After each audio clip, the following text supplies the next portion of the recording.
കേരളം വീണ്ടും ഓണത്തിനായി എന്നെ വിളിക്കുന്നു.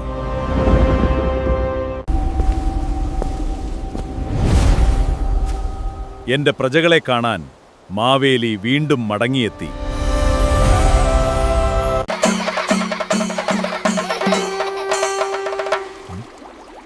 ഇതെന്താ ശബ്ദം? ചണ്ടയല്ലല്ലോ. ഇത്രയും മനോഹരമായ ജലലോകം എൻ്റെ രാജ്യത്തുണ്ടായിരുന്നോ? മാവേലി, ഇതാണ് ഇന്നത്തെ അക്വാസ്കേപ്പിംഗ്. മാവേലി, നല്ല അക്വാസ്കേപ്പ് തുടങ്ങുന്നത് ഭംഗിയിൽ നിന്നല്ല, ബാലൻസിൽ നിന്നാണ്. അപ്പോൾ രാജ്യം ഭരിക്കുന്നത് പോലെ തന്നെ. എക്സാക്ട്ലി. ആദ്യ പാഠം ഫിൽട്രേഷൻ. വെള്ളം ക്രിസ്റ്റൽ ക്ലിയർ ആക്കാൻ നല്ല ഫിൽട്ടർ അത്യാവശ്യമാണ്.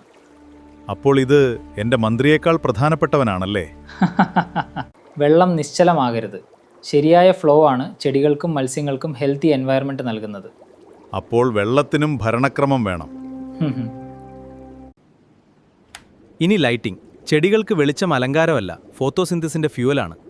ഇത് കൊട്ടാരത്തിലെ വിളക്കിനേക്കാൾ ഗംഭീരമാണല്ലോ.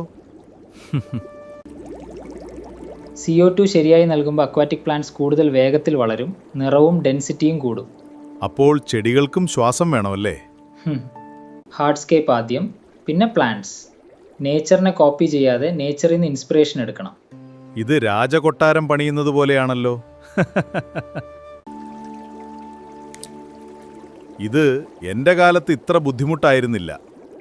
മാവേലി, അന്ന് അക്വാസ്കേപ്പിംഗ് ഉണ്ടായിരുന്നില്ലല്ലോ.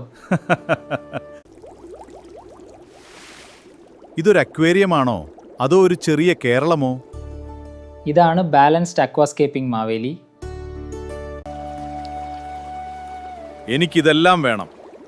എല്ലാം എന്ന് വെച്ചാൽ? അതെ, രാജ്യമൊട്ടാകെ അക്വേറിയം വെക്കണം. മാവേലി, ഇത്രയും ഫ്ലൂവൽ പ്രോഡക്ട്സ് എന്തിനാ? എൻ്റെ രാജ്യം വലുതാണ്, അക്വേറിയങ്ങളും വലുതാകണം. ഓണം വന്നാൽ ഞാൻ കേരളം കാണാൻ വരും. പക്ഷേ ഇനി അക്വാസ്കേപ്പ് പഠിക്കാനും വരും.